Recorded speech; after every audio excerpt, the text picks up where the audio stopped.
So today we are going to finally finish the strip down of this CB450. So last time we took care of the front end, the forks, front wheel, etc. This time the rear wheel, swing arm and all that. So I'll show you where we're up to. Okay, so this is what we're left with at the moment. So last time we tackled the front end. So there's front wheel, forks. We've got the triple tree somewhere up on the bench here. There's an awful lot of parts. There we go. Triple tree there. That's the bottom, top part somewhere else. So the plan of action for today is the rear wheel, suspension, swing arm, centre stand, etc, etc. Now, most of this is going to come apart really well. The bit that's going to be a bit tricky is the centre stand here and the brake pedal.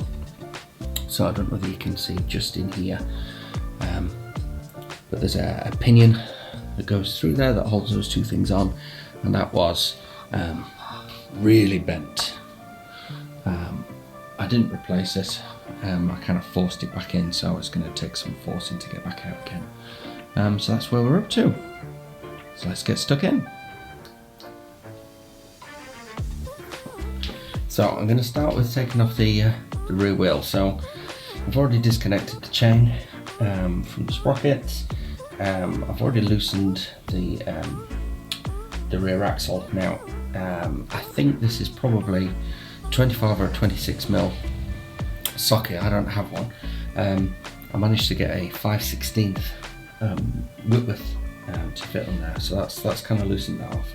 I don't know whether you can see, but inside here there's a slot, there's a hole to put a cotter pin when you put this back together, just to stop that nut coming off. And you've got the screws here that set the tension on the chain, so it's moves the wheel in and out, in and out. Okay, so let's have that off.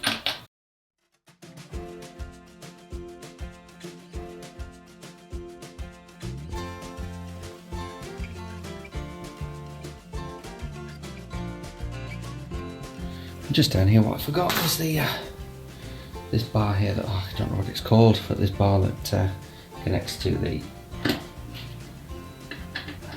brake. It's just on a 12 mil,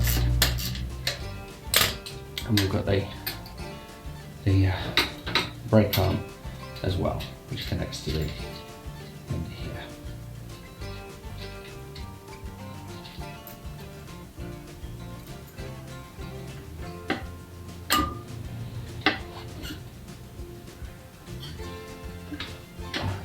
There we go. Slide the rear wheel. So what we've got this side, so here's the axle. It goes together like so. You have that goes across the swing arm. On this side you then have the wheel spacer, which connects over here into the brake. So that slots through, and then you have the equivalent.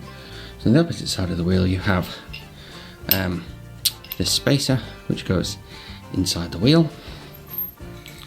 We then have this on the end, followed by washer and axle nut. Okay, and that's kind of like the rear axle setup there, and it all goes through the drum brake setup which we've got on the rear wheel here. So that looks like this. Okay, very simply. Disc brake there, into the back of the wheel there. Now, again, as I've done with most things on this, I've replaced the original bearings with some more modern roller bearings. Where I'm going to do this next, I'm going to take the chain guard off first, and then we're going to remove one by one the rear shocks, and then I'm going to tackle the swing arm once that's off. We've also got a footway on this side as well, which I'll take off before I get to the swing arm. So the chain guard's held on the front side here by a 10 mil.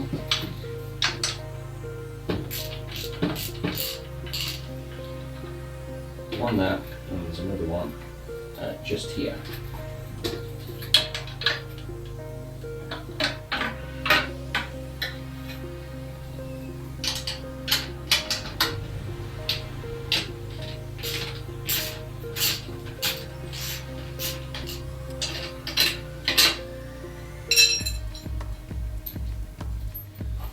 Okay, at the bottom here, the bottom of the shocks are held to the swing arm by 14mm bolts. So I'm going to take this one off first, so 14mm here, and then it's another 14mm at the top there.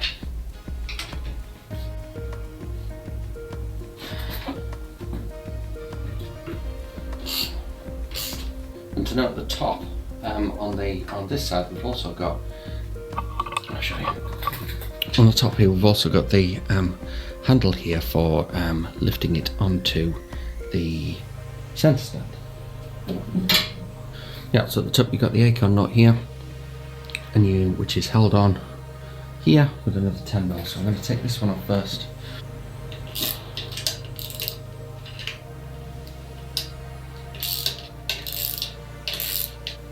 And then the acorn nut, 14.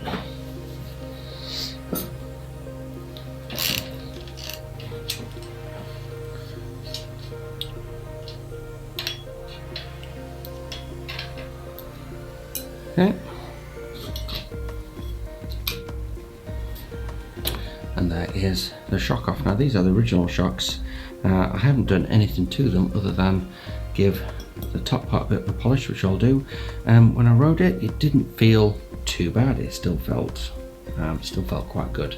So anyway, these are replaceable, but for the purposes of this build, I shall just clean and put back on.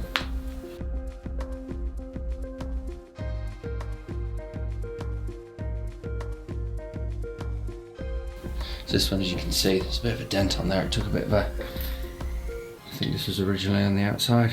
It has had quite a big fall at some point, this bike, but you know, it's 50 odd years old, so that's allowed. So yeah, anyway, the shocks seem fine, they still compress quite well. So I should just be cleaning that up and popping it back.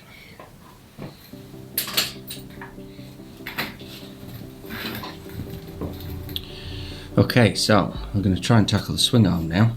And so as I'm dismantling, this gives me a good opportunity to change out the bushings on the inside. So I never did change those. I just re-greased and popped them back on, and it's been feels a bit gritty.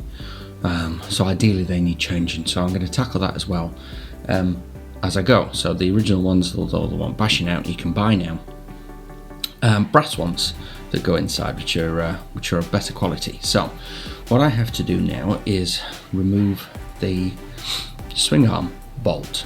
Now it takes you can see here, so I've got 21mm on this side. So on this side of the bike, on the left side of the bike, there's a grease nipple on it too, and I'm just holding it on this side with, so I only have one 21mm socket. I'm just holding it with my adjustable wrench.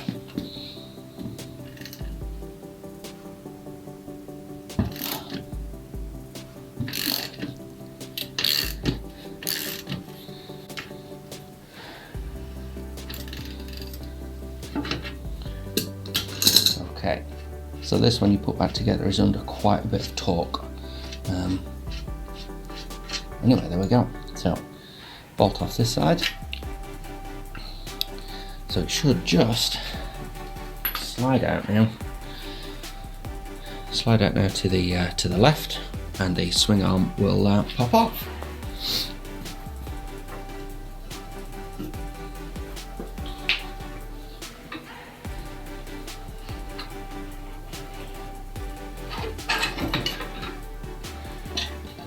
There we go.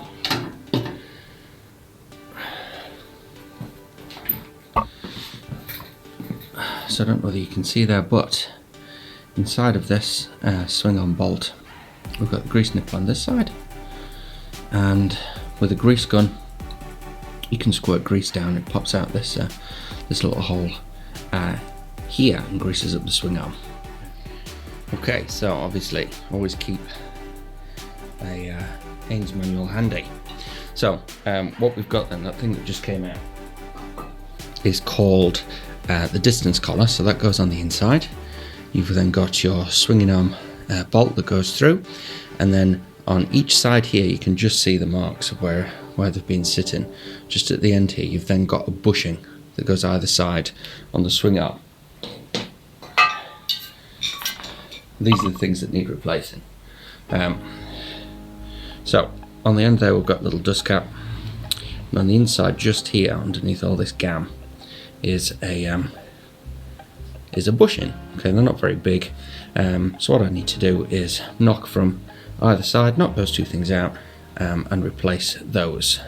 The ones that I've seen online that are brass means that you can then do away with these plastic dust caps that live on the end. So there we go, swing arm out. So last little section here, and the one I've been looking forward to the least. So we've got the centre stand here held with the brake pedal, and you can see, I don't know whether you can see or make it out from this video, but the actual bolt here that's holding the brake pedal on is quite bent. Okay, and what that does when you're riding the bike is it's kind of put the brake pedal out just to the right a little bit, and it means that when you're on the centre stand, the brake pedal meets with the centre stand here. Anyway, it's a small problem. So what we've got is we've got two terminal bolts here. So this one I've already slackened off, and there's one on the other side here as well. We've got a cotter pin holding it in, and then what we have to do is we have to try and wiggle it out. So what I'm probably going to wind up doing is turning the frame on its side and using the brake pedal here to kind of wiggle and jiggle, because we've got a bend here, and there's also, I think there was a bend or a kink on the inside here as well. But anyway, we'll come to that in a minute. Again, all the damage seems to have come on the right hand side of the bike, so it's definitely had a tumble on this side. So the fender was broken on this side, the rear shock was dented on this side, the tank is dented on this side of the bike, so I dare say it's fallen over on this side. I'm unsure whether you can replace these, and anyway, I'd rather not spend the money on replacing it when it actually still does work. Maybe try and straighten it out though this time round.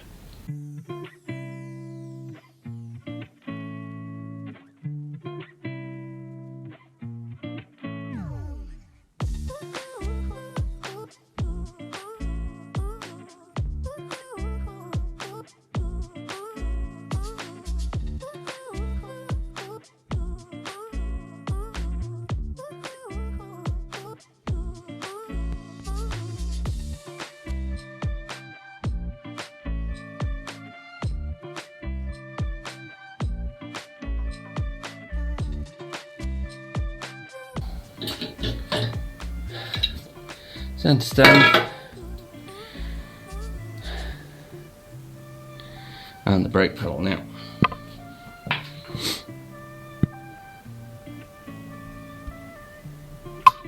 Now you can see the problem here.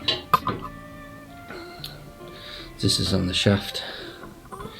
You can see quite a big bend on it there, and that's where the brake pedal sits. So that's what makes it a little bit tricky to get out. Anyway, last piece of the puzzle. So there is the centre stand completely out, and this really suffered from spilt petrol, so not an awful lot of paint left on here. So anyway, that's that. So there we go. So there we go. Down to the bare frame. Wheels at the back there. Engine on the stand over here. And on the bench.